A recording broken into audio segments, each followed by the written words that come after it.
Thank you so much for joining us today in the discussion tent.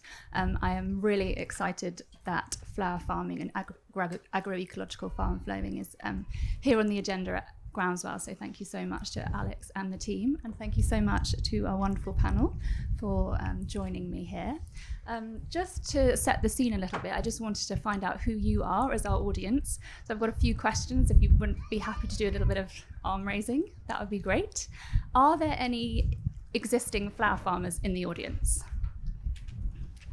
Quite a few. Are there any potential flower farmers in the audience? Even more. That's great. And everyone else, I'm presuming, is just interested in finding out what we've got to say, hopefully. Excellent. Okay, so my next question is, do you buy flowers often? Some people do. Rarely. Okay. Or never. Okay.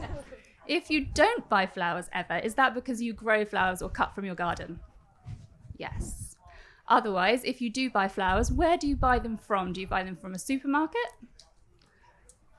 From a florist?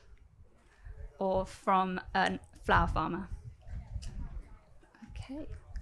Very helpful to know. Right, so just to introduce myself, my name is Liv, or Olivia, and I am the co-founder of the Soar Collective, and we set up to try and raise awareness between the connection between food and flowers, and to campaign and advocate for positive change in the global floriculture system. So I'm very excited today to be joined by Calixta from Flourish, Ellie from Wilt Studio, and Anna from Anna's Flower Farm. I will leave them to introduce themselves a bit further, but I just wanted to set the scene a little bit with regards to flower farming in the UK, because I think there could be a perception that flower farming is just people wafting around the fields in floaty dresses, picking flowers with a truck. And I can speak from experience, that is certainly not the case, but we are definitely lacking growers who are growing at scale with a professional mindset. And that is something that we really want to change. And we think there is a huge opportunity for people, for existing farmers or people who are interested in flower farming. So that is going to be the subject of the conversation today. I think it's useful to know that the cut flower industry in the UK is currently worth £1.4 billion. So this is big business. And the increasing in awareness of the problems with imported flowers, be that pesticide use, be that water use, be that poor working conditions, is even more prevalent. So that means there really is a demand for an agroecological alternative grown here in the UK.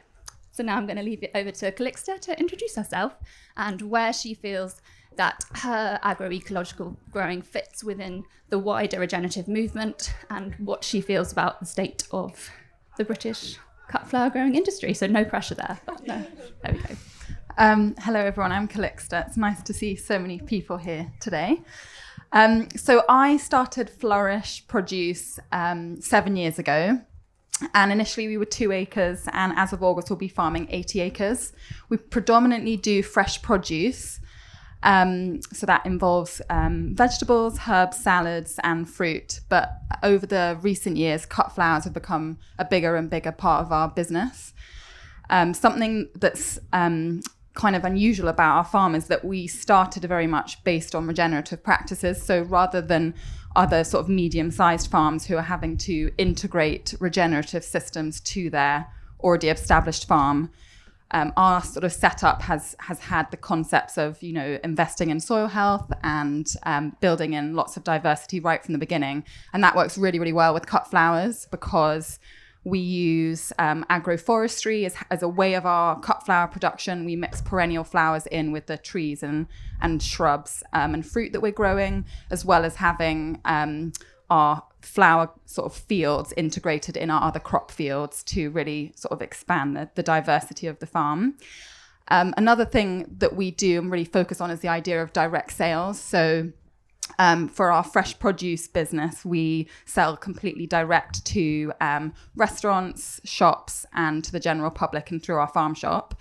And we're doing the same thing with flowers as well. So up to this point, we've avoided working with wholesalers, and we've tried to really encourage people to work, whether that's florists or the general public, directly with the farm, so that they can understand a little bit more about, when flowers are really in season, what British flowers look like, the benefits of using them and growing them, and how maybe they can access more unusual, interesting things. But I think we're learning that it is quite challenging in terms of meeting expectations and also meeting the demand, because we grow at the moment, I think like 2 acres, and that is scaling up over the next year. But the idea of like how to meet the market, even though there is a lot of demand in terms of logistics and expectations and quality and the planning that's needed of working with florists, I think, so those are things that we're finding quite difficult, and things that we're hoping to kind of overcome. And the same questions to you, Ellie. Perhaps you can also speak a bit about how your flower farming practice is part of a wider diversification of a farm. Thank you. Oh, that's ever so loud. Hello, I'm Ellie. So I am a small-scale flower farmer and floral designer. I started off as a floral designer knowing that I wanted to use only British, locally grown cut flowers. Access was an issue. So I knew if I wanted to make my business model work, I needed to be growing. Luckily, I'm married into quite a big conventional farming family down the road. It's a family structure of multiple siblings, older generation, multiple siblings, all wanting to earn a living from the farm. And I married into the younger siblings, so the main farming's done by the older siblings traditionally. That's obviously what's happened, and it's very much a conventional setup. I am in my paddock space doing my flower farming, talking to everyone I can talk to about what I'm doing, how I'm growing, regenerative ag, and any words I can get into anyone, and they are baffled by what I'm telling them. I think the one comment I had was very telling this week. Oh, have you got your socks and sandals to go to Groundswell? And I was just absolutely gutted, slightly mortified that I share the surname for these people. But yeah, I'm doing what I can to spread the word throughout the family. Where I am now, it's a equestrian centre. So there's a really obvious business model for me. Obviously, there's great big piles of poo everywhere. To be totally closed loop, there's a hayfield, there's me, and it's all within my reach. Taking on more land, which at the minute has horses on, that proving that I can bring in more income than a horse in a paddock by growing flowers and foliage, and really sort of justifying the business model, well, spreading the good word, and yeah, just trying to grow my enterprise and fight quite a lot of resistance. Yeah, in my own family. Yeah, I didn't actually answer half of the question. I think that's great. That was lots of words, so move on. And the same to you, Anna. Hello. Okay, so my name's Anna, obviously, from Anna's Flower Farm. I grow on a very micro scale, especially compared to Calixta, and it's under half an acre. And I started that in 2015. And previous to that, I've always worked in horticulture and garden design. And as I've gone, I've developed the way I grow. I started organically, but I've become more certainly growing biodynamically and reducing the amount of inputs I have. So it's very much on a horticultural scale, but it is scalable. And I use my farm to teach, to educate, to write and to consult with other people about growing cut flowers. So whether that's domestic for people to grow their own cut flowers so they're not buying from the supermarket, or right through to other potential flower growers, and helping them design and work on business models that are appropriate for their resources, their location, their market, and their skill, most importantly. So I see myself as kind of a bit of an intermediary between the sort of general public and using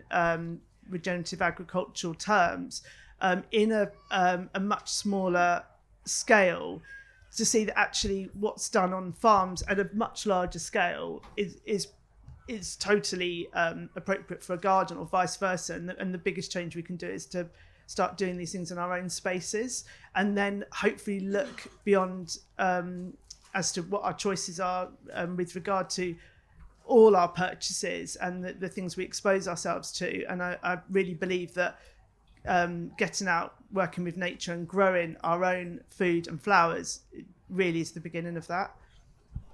Great. Beautifully said, I would say. Following on from that, I think what I'd be interested in finding out about is how you think commercial flower farming can be delivered in an agroecological or regenerative way. And if you have any top tips for some of the many growers out there who are interested in doing this. Start with you, Calixta. Well, some of the things that we're doing, as I mentioned, the agroforestry. So the idea of, a big sort of one of the main principles of regenerative growing and agroecological growing is the idea of diversity. And I think that for cut flowers, you can grow crops together in a way that doesn't necessarily decrease the efficiency in the way that you can grow them at scale, which I think is really interesting and something that's quite different to fresh produce, where it's very hard to do that. In our fields, we sort of stack different items as well. So we'll have perennials that will come later in the season, and underneath them will grow earlier plants and earlier spring bulbs, which I think is a great way to use the land effectively to potentially produce more, but also at different times of year. And another thing, obviously, is there's obviously a lot of talk about green manures and cover crops and how one can really enrich the soil. And perennials, because they stay in the ground, you can use understories of clover to help enrich the soil and fix nitrogen whilst also growing a cash crop in the same field. And that's something we're doing with our peony field that we're establishing at the moment, is figuring out ways to sort of intercrop those things that are building soil at the same time as producing a crop at scale commercially. Ellie, did you want to add anything to that? Just sat here nodding. yes, I do that. No, actually, just nodding. I think I'd add, certainly at any scale, the future of flower farming, I think, is in perennials, and that mix of foliage and perennials and bulbs, and reducing your the time and the resources required to grow those plants is much better. Environmentally, but also cost-wise, and creates a product or grows a product that has got a bigger window of opportunity to sell as well. And also the closed system, I think, is really important, because I think it uses, if you come at it from that point of view, it isn't as time consuming as one might think flower growing is. I think at this point, actually, it might be interesting to know if anyone in the audience has any specific questions or is interested in asking anything about how they might be able to implement cut flower growing. I think there's somebody here. I'm curious about what specific foliage and trees you are using within a agroforestry system, like to be put into your bouquets or to be sold as individual stems? Okay, I mean, the agroforestry and also the hedgerow growing, I think, is a really good potential model for farmers for either replacing hedgerows or potentially that agroforestry for all arable and cattle farming, isn't it? But it's not just for stems to sell direct or for bouquets. Also, florists, there's a real vogue for florists to use very large boughs and branches to create really big installations. So there's almost anything from native traditional hedgerow plants right through to, I mean, I'd suggest things like all the Physocarpus, all florists love. Eucalyptus is a massive one. I don't think you could ever sell all the eucalyptus you're growing, as we found. Climbers, climbing through hedgerows. I don't know, can you think of anything else? Do you want to go? I was going to say, in terms of actual fruit, we're selling often the flowering sort of branches and stems from actual fruit trees. So things like apples, cherry, that kind of thing works really nicely. You've got to balance up also in terms of, you know, if you're growing for the fruit, what your potentially reduction in earnings is going to be like. Is that going to balance if you're selling some nice flowering branches versus the actual fruit itself? But I think another thing is we're doing a lot of the green currants or green gooseberry stems with the green fruit on. So for us, that's a way of us eliminating the fact that we might lose some of that crop due to birds that will eat them when they're ripe. And also those kind of like fruity aspects are really interesting to florists, mainly for like something different in their displays. It's something creative that they might not be able to get from the wholesale market. So it gives us an edge as a direct producer. And then the only other thing I'd add is crab apples. They are a massive thing. It seems like for everyone who wants to use them, whether it's for eating or for their floristry work or displays, and they can look really beautiful when they're in season. I'm going to add a few. So the best tip anybody ever gave me in the flower farming world was plant all your foliage and shrubs 6 years before you know you want to start flower farming. So it's, I mean, things are only just, things like the Physocarpus are amazing because it shoots up. It's 9 bark, but that's much easier to say. And the other thing I'd say is I'm on a very windy site, so putting infrastructure in for something like that's very important. But it meant that one of the first things I did was put in a cropping hedge, which is a mixed hedge of fast growing local, what's it called? The hedge mix that's British hedge, like, You mean what's like beach? native hedge mix, and then added in crab apple, willow for cutting to make wreath bases from. So it really is, it's a wealth of cropping materials in a hedge that's growing up quickly, acting as a windbreak. And stabilising soil. Oh yeah, it's stabilising the soil, absolutely. Is people don't think of foliage as being seasonal, but it is. And you can't, up until probably August, there's very little foliage that is stable enough to cut from earlier on in the year.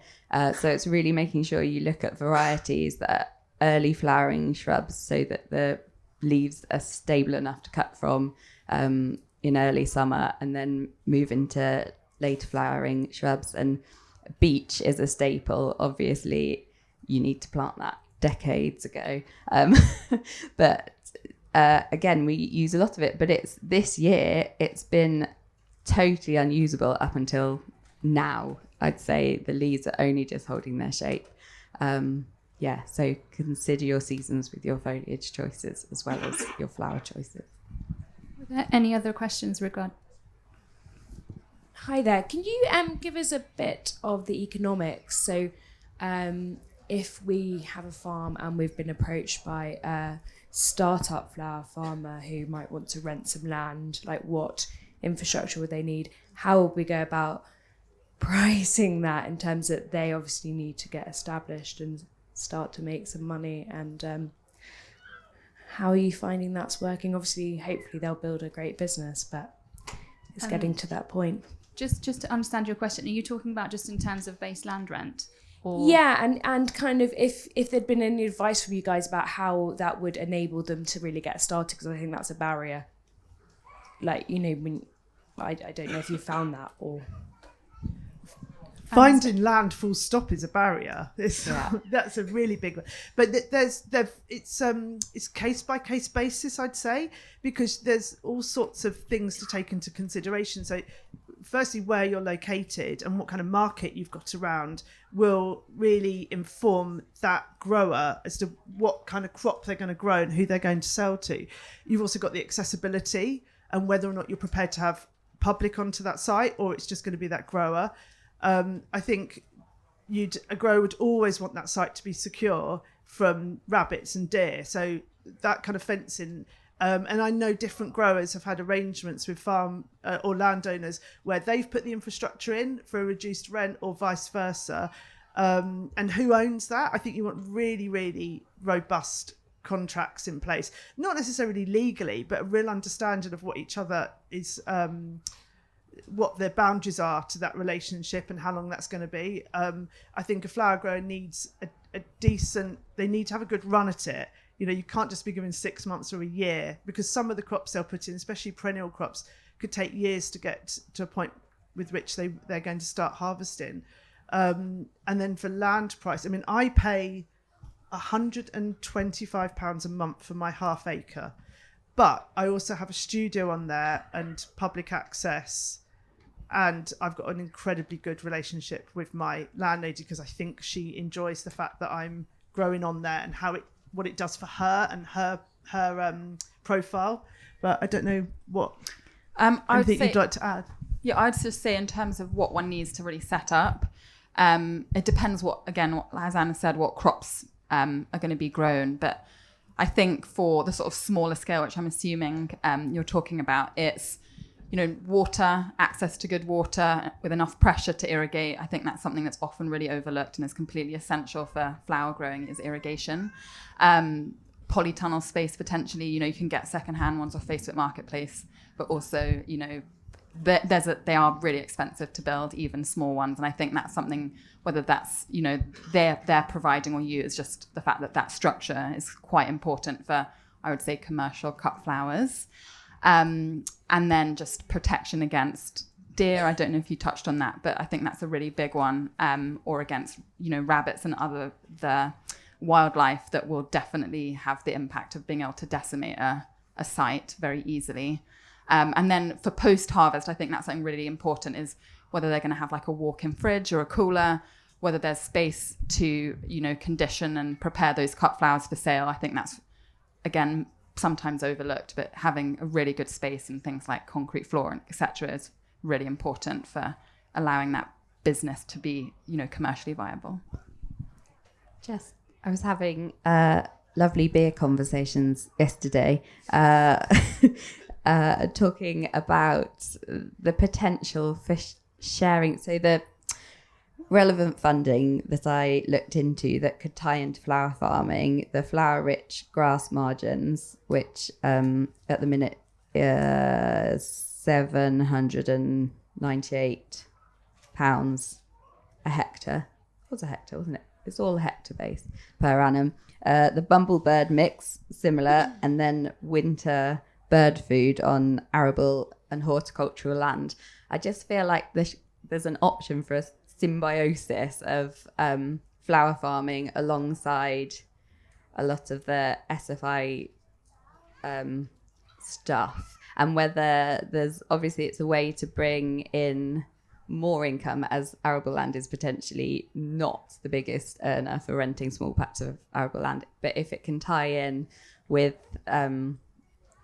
some of these other options, and then whether there's an option for shared management from the flower farmer of these field margins, somebody who's actually really invested in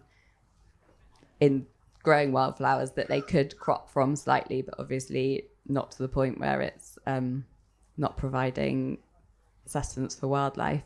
And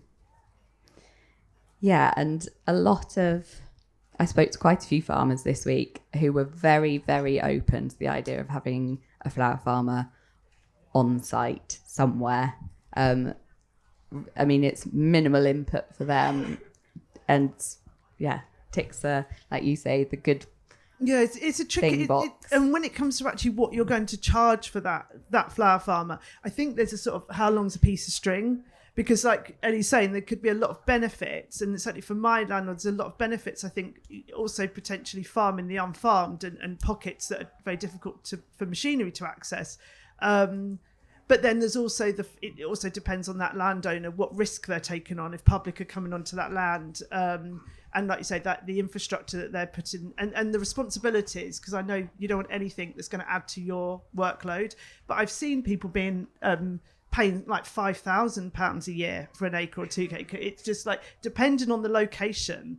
You know, if you're next to a farm shop, if I rented an acre from Calixta or something, and you're accessing, you know, the landowner's market, you know, I think that's why it's such a case by case basis. You know, I hope that's helpful.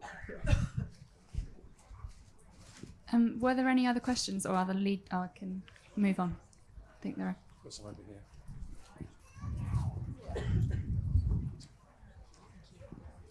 Hi, I hope this follows on quite nicely anyway. I was just interested to explore a little bit about the markets. So certainly I live, and I'm sure other people might live, in economically deprived areas with quite low population densities, where access to land might be easier, but not access to markets. What would you suggest if you don't have a market on your doorstep? Would you like to go to this, Calixta, because we were talking just about this just before we came on stage? So we sell predominantly directly into London. Most of our product goes there, and I know that's difficult if you're trying to sell locally. But there's such a massive appetite in London, in terms of people who are florists who are looking for British flowers, and for people who are willing to buy, bouquets. Or we have a sort of flower CSA, a flower sort of farm share situation where people will buy like mixed buckets from the farm throughout the season, as a way of kind of supporting the farm and getting flowers for a cheaper price than pre-arranged. And I think something that we're definitely figuring out is that there is a lot of interest in flowers, and there's a lot of people who really want access to them and at scale, but it's quite difficult as a grower, just as you're asking about, to access that. And I think part of it's about having, a system where it's easy to buy, whether that's online sales. We have an online shop that people use to access it from a bit further afield. And then the idea of how one potentially can club together with other growers to make, work together with other smaller farmers to make that access to market more accessible, whether it's longer distances or potentially working with a wholesaler where you're accessing, a hub, but then focusing on the fact that you're adding value because you've got British flowers that are maybe a little bit different compared to what they have, access to from the Netherlands or abroad. I was just going to add, we're part of quite a big network of growers, and there is huge price differences across the country, unbelievably big differences. So I think knowing your market without, depreciating your profits is really important. There's also different selling models. So I work with a lot of growers who sell wholesale buckets directly to me to use in floral design work. And then there are a lot of growers who do just sell direct to individuals through markets, doorsteps, and then you're charging a retail price, which is preferable. But then there's the issue of where you find your customers. Whereas if you're selling wholesale, florists are desperate to get a hold of British stems. So the demand is really very much there. So if you can sell bulk to florists, that's where you're going to probably find your easiest income stream wherever you are in the country. I think I'd just add to basically what Calixta and Ellie had said was, it entirely depends on how much land you've got, how much you're growing, so therefore who your client is. And if you've got a lot of land, then you're potentially growing like Calixta does and growing wholesale, and you want to get rid of that, for want of a better word, sell that in the best possible way, the most profit. And I think that's where you might be looking at either developing wholesale hubs, or perhaps that's sending that by courier to larger companies that are distributing nationally. And I think if the market is very difficult to access direct to consumer, and I think the other thing I really feel that growers and florists, if you're growing on quite a small scale, could work really well together and grow and actually, create relationships and that connection between what kind of product they want. Because there's only so many florists. I mean, there's always deaths, weddings, there's all the, there's always going to be people wanting flowers, but there's only going to be so many florists wanting those flowers. So it really depends on how much space. I mean, I grow cut flowers mostly to teach and to use as my test bed, and people come and see, it's to prove I know what I'm doing. But I sell them in buckets, mixed buckets, direct to customers, mostly for their weddings or celebrations. They're so-called DIY, which I hate that word. It's really reductive. I call it ready to arrange. But it's a couture, darling. But or I sell a wedding package. And so that's a way of, with a very, without being reductive to florist skill, a very an easy way of upselling your flowers. So putting them together with a little bit of labour, and then you've got a package to sell. And I reckon that can be sold anywhere in the UK. And that's a way of selling on a much smaller scale.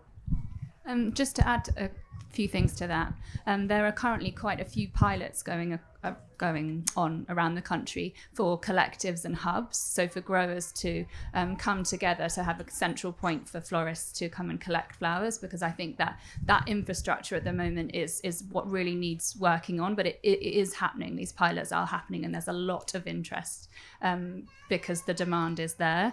But also to add to that, I think one of the issues that is currently faced, and it's almost peculiar to the UK, is the fact that we're an outlier in that most people buy their flowers from supermarkets. So the perception of the value of flowers is much lower than what is reasonable in any way, because they're sold as lost leaders. So, it's often the case that people can buy flowers in a supermarket cheaper than somebody can buy them. A florist can buy them at a wholesaler, and anybody can grow them in any sort of sense of it being profitable in any way.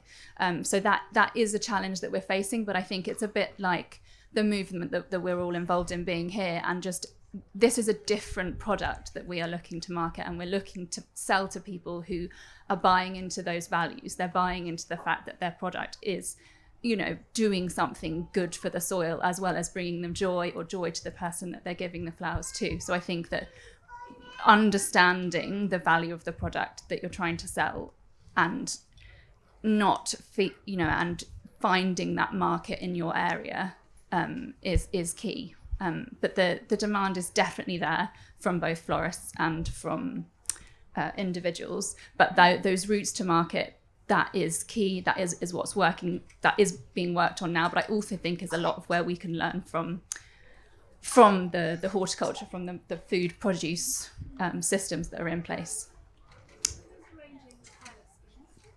Sorry, I'll just wait for the microphone. Who's arranging the pilot schemes? So it's called the Scottish Flower. Yeah, there's the Scottish Flower Collective is doing one in Scotland, and then Zanna Hoskins and Spindle Flowers is doing one in Devon. Currently, there are also several other hubs which are using this model, but these particular two in Scotland and Devon, the model that they are working on will be free commons, and it will be open for anyone to set up around the country. So it's really exciting what's happening right now. Sorry, could you repeat the name?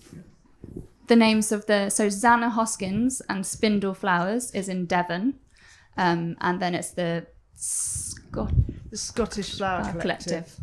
But there are also others, and Flowers from the Farm is a place where you can actually find some of these collective, although there are other flower farmers who are not involved in that. I'm an organic farmer with a farm shop and would love to do something like this.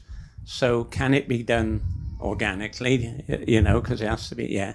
And what area would somebody need to, and be able to manage, to make a living and manage? And can you assure me there's not a glass ceiling? Because it looks to me that you might have to be female and beautiful to be.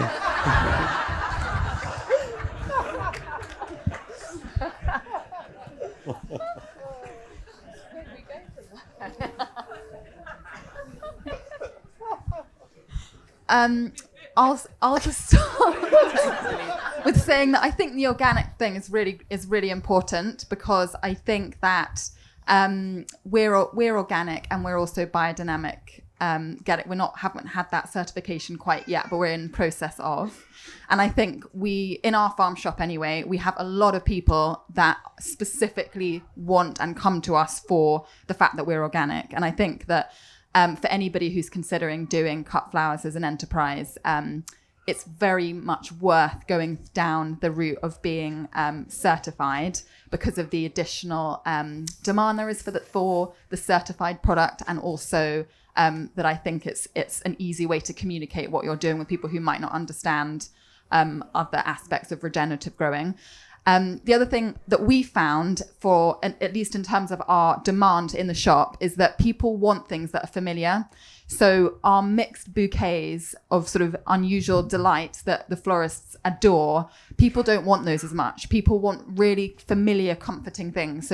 So things that can be done at, even if you're growing on a small scale, you can maybe do larger quantities of, to make it much easier as a grower. So things like tulips, bunches of tulips are really, really popular.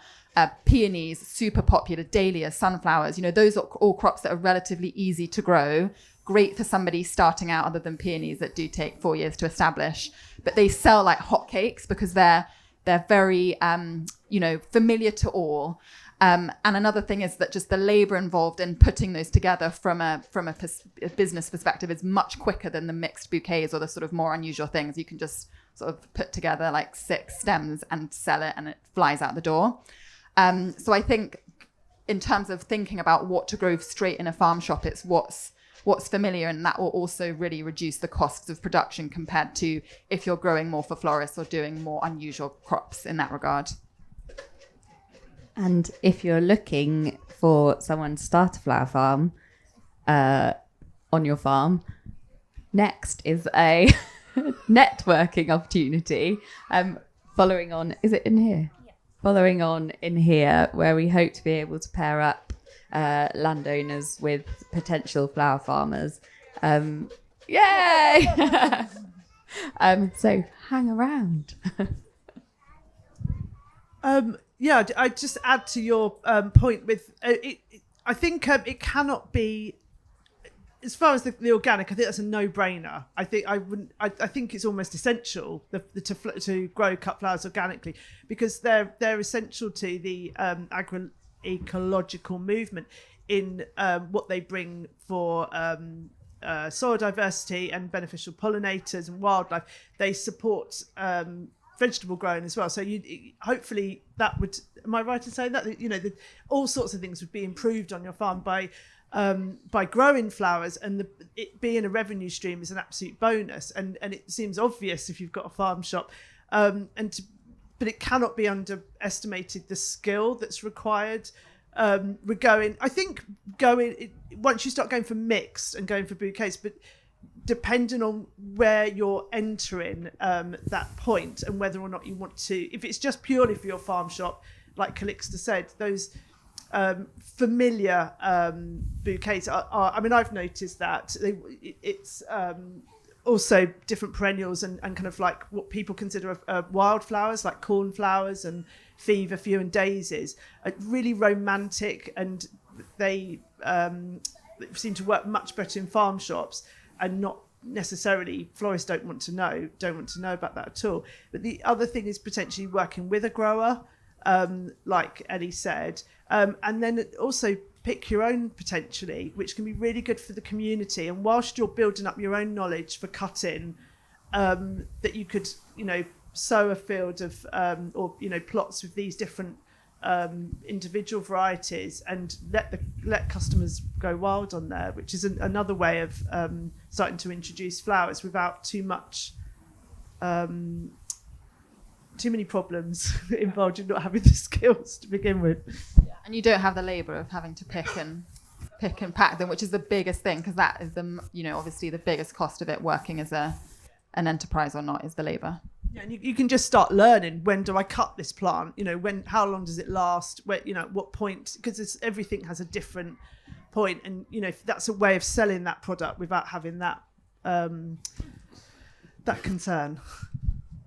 And just to respond to your point in all seriousness, I think one of the wonderful things about flower farming is how many women are involved. But I also think it would be great if there were more men involved as well, to give it that sort of seriousness. And I hate that is a reality that we exist in. But I think that a lot of people do tend to dismiss it as being sort of a less serious thing. And it's not. Like, this is real and necessary, and I think that we need to make it accessible to people, because access to any farming at the moment, there are so many barriers to entry from all sorts of reasons. So I think that as much as we possibly can, we have a duty to make this something that people feel is possible for them and also is viable. Like that, I think we genuinely have a responsibility as a generation of people involved in growing, in doing this, not just for ourselves, but for future generations.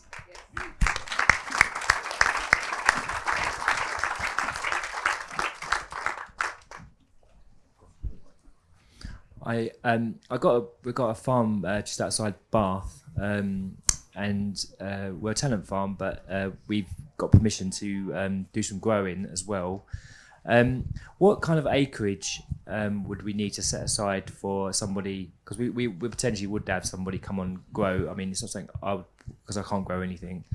We're mostly poultry and livestock. But yeah, what kind of acreage would we need to set aside? I mean, we've got agroforestry systems, so we're growing fruit trees, but I mean, we've got probably sort of 50 odd acres. But we've got a farm shop and a cafe on site as well. So, we're 10 minutes outside Bath. So it's a good area, but just thinking what sort of size you'd need, really, or someone would need. I mean, I think you can go very small. You can do a lot on half an acre or an acre. And then obviously up from there, depending on how successful an enterprise is. But I think it is, unlike a lot of other crops, what you can yield out of a very small space is miraculous, particularly if you're selling through a farm shop or through that direct market. That was what I was going to say. I think the most profitable, obviously there's so many different models you can work with as a flower farmer, as a grower. Probably the most profitable is growing for events, floral design, potentially, then obviously retail. And it sounds like you're very much set up to sell retail. And yeah, that means that you can grow off a smaller area than someone selling direct florists as a wholesale. And then I'm throwing this in because someone threw it at me. 2 acres, if you're selling mostly wholesale, is apparently what we should be aiming for. But obviously, yeah, that can be reduced to as little as half an acre for the bigger earners. I think I would just add that exactly as everyone said, you can grow a lot on a small space, but I think what the industry needs in terms of the floristry industry, it needs more people growing at a larger scale. So if you have somebody who has space and there is somebody willing to grow at scale who wants to grow in that way, encouraging and making these opportunities possible is crucial, because we need there to be more flowers grown at scale, in a much larger scale than they are now, so that we have any chance of offering a viable alternative to the imported flowers, which are have such negative impacts really on the environment and ethically potentially. So I think you can do it at a really small scale, but ideally we want people who are interested and feel able to think about growing at a larger scale. But as I think people have touched upon this, there are skills that are required. The growing side of it is actually probably the easiest thing to do. It's the understanding, the harvesting, the conditioning, and that is what needs to be done. But the information is out there. The courses are out there. Anna's actually currently working on one with a large-scale agricultural college. So I think that this information is out there. We need to make sure that it's out there more fully. But definitely growing at larger scale in an agroecological way is where we need to go. I suppose, like, as an individual case study consultation, like for you in Bath, you're in the most fantastic area because there's a real desire for it. I know and there's the Bath Flower School that buy from a large cooperative. So you've got a ready-made market, like you're almost in the best possible place in the country. And I think if you just grow on half an acre, which definitely that's just one person and can run a very, very good business off that. But a couple of acres, you're going to need a few employees. There's I'd say at least 3 full-time people. And then you start thinking about all sorts of different things. But if you've got the space to grow foliage, would be really, you've got a really, really good potential business model there.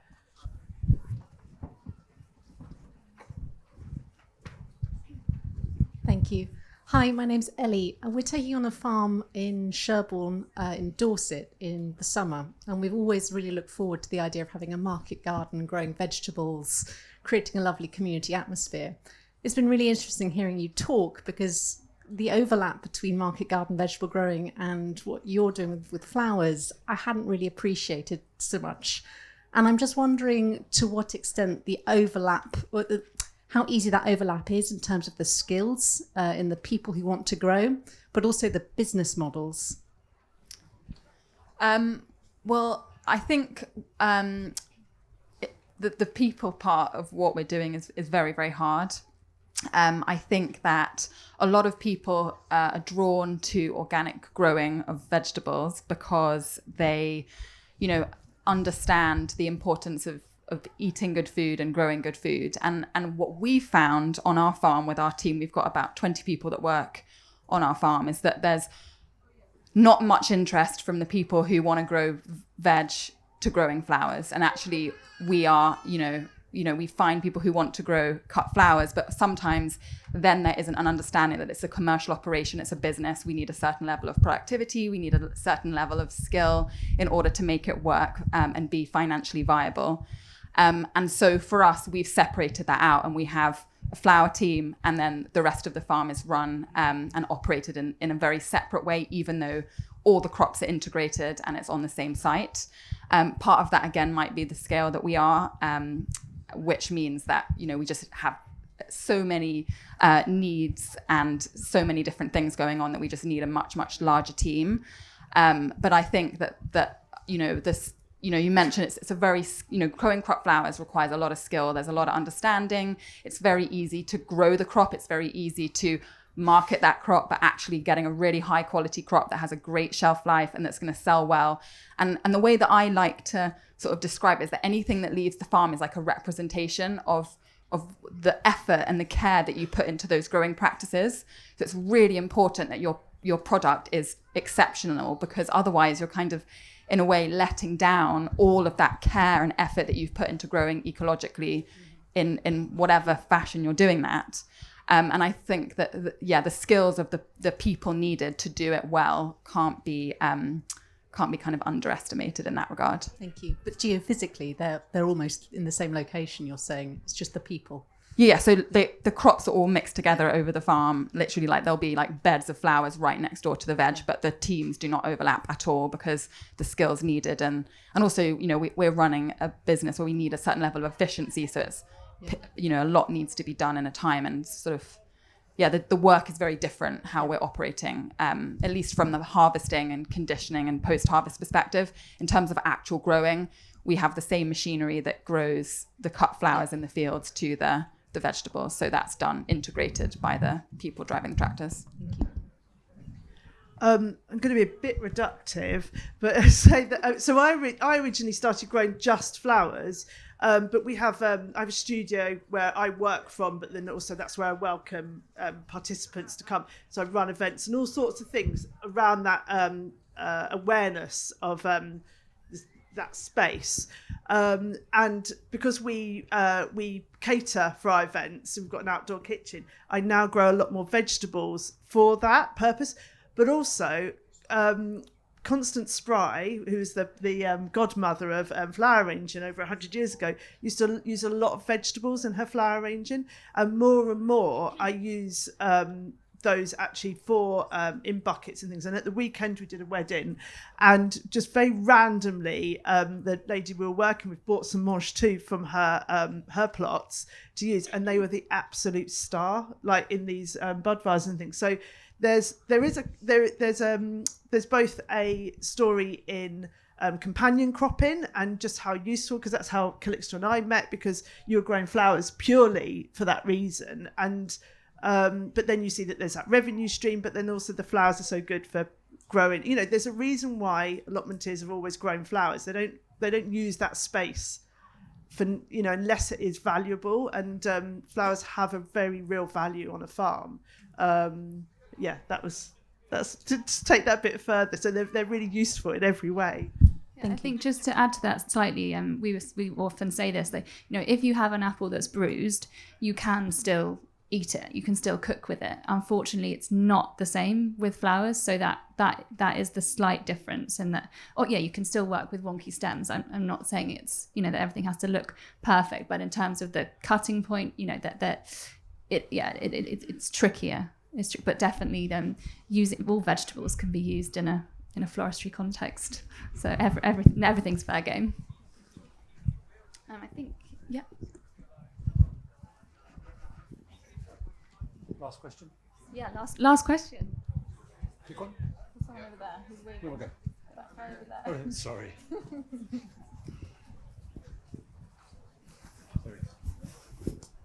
Thank you very much. It's fascinating.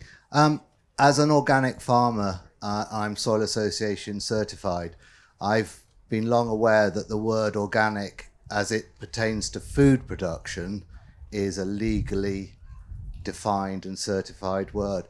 It's great you're growing organically. Could you point us in the direction of, has, for instance, the Soil Association standards or OF&G, is there now a specific wild flower section, or does it come under wild farmed? If there isn't, are you as a embryo industry engaging with certification to make a flower standard? Because I get slightly frustrated when you speak to a lot of farmers and they're saying, where we're farming organically and well, we're not using pesticides, but that's not the full story, as everyone in this room will know. And I'm saying this because I would love to see a standard for the floral sector. So our farm is in the process of getting its certification. We will be certified and on September, the first week of September this year, as organic, and biodynamic the first week of September next year. And from what I'm aware, on our farm, we're following all the same requirements for the cut flowers as the vegetables across the farm, and that's how we're gaining that certification. The thing that we've really struggled with is the fact that obviously for organic certification, you need to have organically certified seeds. And there are very, very few, if any, people growing cut flower seeds organically. So we've had to, I think I've had to do 350 flower seed certificate derogations this year because there is a massive gap in the organic. There's Vital Seeds in Devon, who I believe are doing some cut flowers seed organically, and the Tamar Organics, but not the same varieties necessary for cut flowers professionally at all. I don't know if you've got anything else to add to it. I was just to the point that Liv made earlier about the quality aspect of growing a cut flower. So you can grow it organically, that flower. There's also issues with there's not very many or very, very few organic plant growers. So nurseries to actually just buy your perennial plants. So it becomes organic once it's on your site and the way that you're growing it. But my understanding is that the Soil Association haven't, up until now, I might be wrong, are very interested in the cut flower. It's another crop to grow alongside vegetables. It's something, the certification for cut flowers is something that I'm particularly interested in and done a lot of work towards that, because there's that extra piece about the quality of the product when it's cut and when it's harvested. And it can't have any holes in it or, broken petals and crushed stems, because the actual stem is useless to be used in any way. And that's the added part that I think is why so far the certification we haven't really got that far with it, because it is the cutting and the harvesting that is so important. Not to say that it isn't with harvesting an apple, but the point is, a week later the flower's over and needs to be in a compost heap, and it can't be stored in the same way. I think also, just to add to that, I think the making sure that these certifications exist, whether that is organic specifically or other sort of sustainable ecological certifications, is crucial, because as ornamentals, currently the regulation is just so much, it doesn't exist in the same way that it does for food, which is hugely problematic for the global floriculture industry, because people are coming, in handling products which are covered in pesticides, which are banned in the UK, but then florists are handling them, let alone the people that are handling them in the countries where they're grown. So these concepts of certification are crucial, not just within our sort of small growing sector, but the wider floristry industry, because it's scary, the fact that people think it's okay to spray things on flowers because we're not going to eat them, but we still handle them. People are still, growing them without the necessary PPE and all sorts of things in certain places. So yeah, certification is definitely on the agenda in lots of people, but unfortunately, flower farming doesn't really exist yet within DEFRA as a sort of industry. So there's a lot of work that needs to be done in order to bring this to make people realise that these things are so important. Thank you for that comprehensive answer. It was very good. Yeah. Thank you. Thanks. And thank you so much to everyone for engaging so much with this talk. It's been great to have you here. We hope that flower farming is only going to grow in its in the place that it takes up at Groundswell, because there's huge passion from not just us here on stage, but so many other flower farmers that we know. If anyone would like to stay for the networking session or just to talk some more, we're really keen. We've got another 25 minutes, I think. So please feel free to stay around. Otherwise, thank you so much. And yeah.